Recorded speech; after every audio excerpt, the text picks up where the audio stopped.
আসসালামু আলাইকুম ওয়া রাহমাতুল্লাহি ওয়া তাআলা বারাকাতুহু।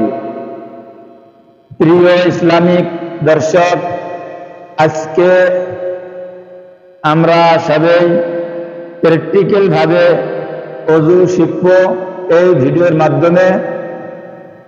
আজকে আমরা অনেকেই ওযু করতে জানি না। আজ ওযু যদি না হয় তাহলে আমাদের নামাজও হবে না, কেননা নামাজের চাবি হলো ওযু আর জান্নাতের চাবি হলো নামাজ। ওই জন্য আমাদের সঠিকভাবে ওযু করতে হবে, কেননা ওযু যদি না হয় তাহলে আমাদের কষ্ট সব কিছু বেকার হয়ে যাবে। ওই জন্য আমরা সবাই সঠিকভাবে ওযু করা শিখব ইনশাআল্লাহ। চলেন ওযু কিভাবে করতে হয় শিখি। প্রথমে দুই হাতের কসা 3 বার করে ধৌত করা।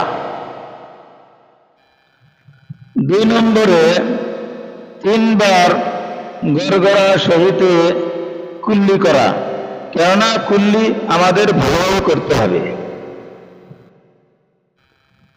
3 নম্বর 3 বার নাকের নরম জায়গায় পানি পৌঁছা দেওয়া আর নাকটা আমাদের ভালো পরিষ্কার করতে হবে। 4 নম্বর মুখমণ্ডল 3 বার ধৌত করা, কেননা মুখমণ্ডল ফরজ ধৌত করা, এটা আমাদের সঠিকভাবে ধৌত করতে হবে, এই জন্য ধৌত করতে হবে, এটা ফরজ। 5 নম্বর 2 হাতের কিনকিনা সহ ধৌত করা, কেননা এটা হলো ফরজ, ওই জন্য আমাদের সঠিকভাবে ধৌত করা। তারপরে 6 নম্বর হচ্ছে মাথা মাসা করা 4 ভাগের 1 ভাগ, এটাও ফরজ।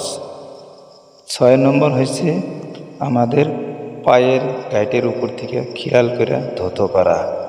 ইনশাআল্লাহ আমরা সবাই সঠিকভাবে ওযু করার জন্য চেষ্টা করব ইনশাআল্লাহ। ওযু করার শেষে আমরা সবাই একটা দোয়া বলবো।